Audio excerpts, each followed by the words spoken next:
Central Siberian Plateau, or more properly called also by the name of East Siberian Plateau.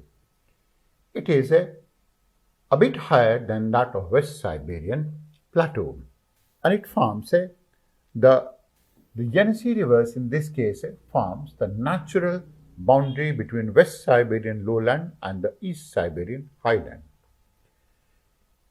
Eastward from the Yenisei, the ground elevations begin to rise and land becomes mountain and hilly terrain.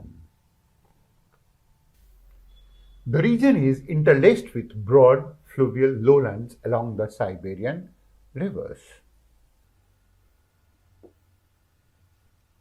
In the eastern section of Siberia, the mountains become high and much more rugged towards this region. The highest peak in the eastern part of the country is Gora Chain,